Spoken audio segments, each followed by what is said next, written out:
অনেক দিন পর ঢাকার বাইরে যাচ্ছি ঘুরতে। অনেক ভালো লাগছে, অনেক মজা লাগছে, অনেক এনজয় করেছি আজকের এই দিনটা। তো কাকে নিয়ে ঘুরতে গেছি? আসসালামু আলাইকুম, কেমন আছেন আপনারা? আমার ভাইয়ের ছেলে ঢাকা বেড়াতে এসেছে, মানে দেশ থেকে ঢাকায় এসেছে। তো তাদেরকে নিয়ে ঘুরতে বের হলাম।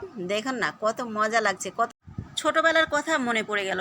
অনেক দিন পর এই যে ট্রলারে উঠলাম। আজকে আমি অনেক দিন বলতে অনেক বছর পর আমি এই যে ট্রলারে উঠলাম। অনেক এনজয় করেছি, অনেক মজা করেছি, খুবই ভালো লেগেছে। আর সামনে অনেক সুন্দর সুন্দর ভিডিও আসছে।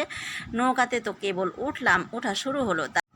ঢাকাতে আছি প্রায় 20 বছর, অথচ আমি ঢাকার এইসব জায়গায় কখনো ঘুরি নাই। আসসালামু আলাইকুম, কেমন আছেন আপনারা? নিশ্চয়ই ভালো।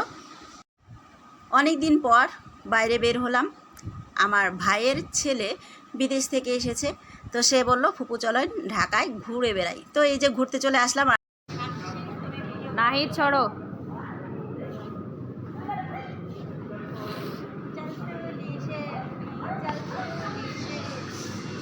আমি এখানে ঘুরতে এসেছি আর আপনাদেরকে দেখানোর জন্য। কেমন লাগছে? অনেক সুন্দর একটা জায়গা না?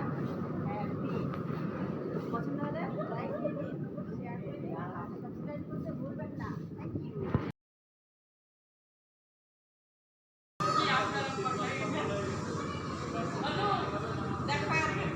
টাকাটাকে দেখেন না, টাকাটাকে কথা বলবেন না জি।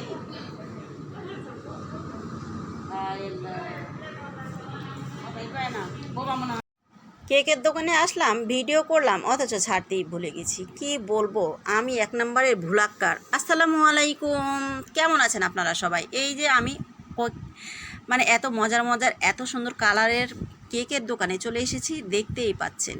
দেখে তো খেতে ইচ্ছে করছে, তাই না? কেমন হলো ভিডিওটা কমেন্ট করে জানিয়ে দিবেন, আর পারলে একটু শেয়ার করে দিবেন প্লিজ।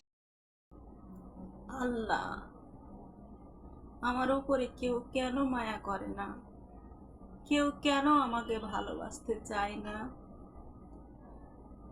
ফেসবুক ভাইও পর্যন্ত আমার উপরে দয়া হয় না। এত ভিডিও ছাড়ি, এত চেষ্টা করি যে আমার ভিডিও ভাইরাল হবে, কেন কারো দয়া হয় না? সবারই ভিডিও ভাইরাল হয়, আমার কেন হয় না?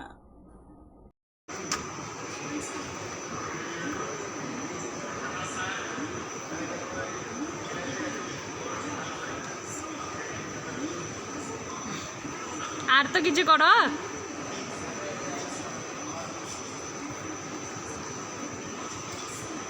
সামনে তাকাও।